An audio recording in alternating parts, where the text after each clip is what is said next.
बिस्मिल्लाहिर्रहमानिर्रहीम, अस्सलाम वालेकुम। यकीनन आप सब खैरियत से होंगे, तंदुरुस्त होंगे। अजीज़ तलबा, आप जानते हैं मैं हूँ आपकी मुअल्लिमा अक्सा जाहिद अकबर और हम अपनी किताब का बी लिफ्ट नंबर 2 आज मुकम्मल करेंगे। आपने इस सफ़े को अपने असातिज़ा के साथ मिलकर मुकम्मल कर लिया होगा। क्या किया इसमें?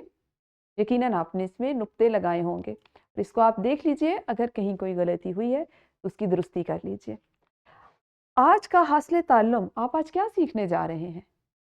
तो प्यारे बच्चों, आज सीखने की चीज़ है हरूफ, उनकी तरतीब और आधी इश्काल। हमने हरूफ और उनकी तरतीब सीख ली पिछले सबक में।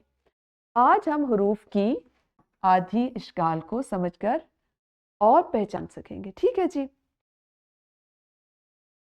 जी, अब मैं आपको कुछ हरूफ बता रही हूँ। आपने इन हरूफ की आधी इश्काल पर गौर करना है। इस हर्फ का नाम है बे और इसकी आधी शक्ल कुछ यूं होती है। बे के बाद बारी आती है पे की।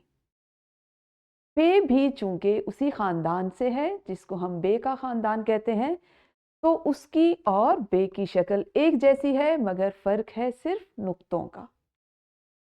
फिर बारी आई ते की। ते भी बे के जैसी आधी शक्ल में जाहिर हुआ और उसका फर्क क्या था? बे और पे से उसके नुक्ते मुख्तलिफ थे। और ते ने भी ऐसा ही काम किया, आधी शक्ल अपने बाकी बहन भाइयों के जैसी रखी और सिर्फ उसके ऊपर तोय आ गया। और से और पे तो बहुत ही ज्यादा मिलते जुलते हैं। क्यों? क्योंकि दोनों में तीन तीन नुक्ते हैं और आधी इश्काल भी एक जैसी हैं। फर्क क्या है कि पे के नुक्ते नीचे और से के ऊपर हैं। तो ये इस बे के खानदान की आधी इश्काल थी। बे के बाद हम देखते हैं जीम। आप सब जानते हैं जीम भी, उसमें भी हुरूफ की तादाद 4 है। तो फिर इनकी आधी अश्काल भी एक दूसरे से मिलती जुलती होंगी।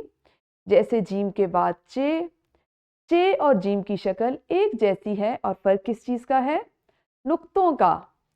इसी तरह हे खाली है तो उसकी आधी शक्ल भी खाली रहेगी। और खे के सर पर एक नुक्ता है तो खे की आधी शक्ल के सर पर एक नुक्ता वापस चला जाएगा। खे के बाद कौन से खानदान की बारी आती है? बिल्कुल सही, दाल। ये क्या? दाल तो अपनी मुकम्मल शक्ल में जाहिर हुआ। दाल की मुकम्मल शक्ल ही लिखी जाती है और इसी तरह दाल के बाद रे के खानदान में भी तमाम हुरूफ अपनी मुकम्मल शक्ल में आते हैं। क्यों? क्योंकि हम सब की आधी अश्काल तो होती ही नहीं। खानदान के बाद बारी आ गई हरूफ तहज्जी की जोड़ियों की। अब आप देखिए कि हमारे पास पहली जोड़ी सीन की और शीन की, तो इन दोनों बहन भाई की आधी इश्काल भी एक जैसी होंगी। फर्क होगा नुक्तों का।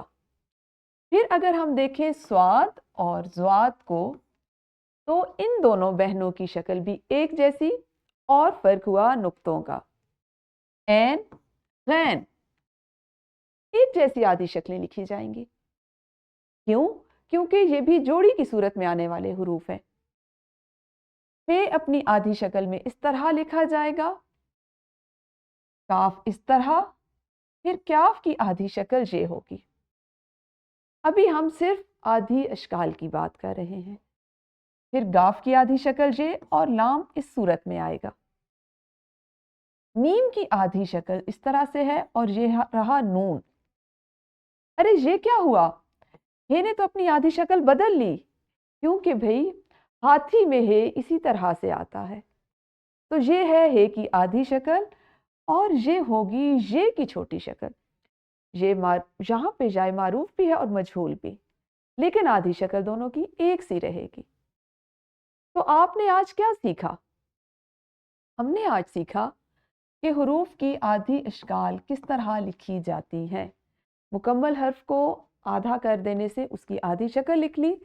अब आपने इसकी मश्क करनी है और मश्क के लिए आपने अपनी किताब का तदरीसी जांच मुकम्मल करनी है, जो इस तरह से है। اور پھر کتاب تمرین و جائزہ پر گھر جا کر آپ نکھار میں دی گئی سرگرمی کو مکمل کریں گے جو آدھی اشکال سے متعلق ہے۔ اپنا بہت خیال رکھیے۔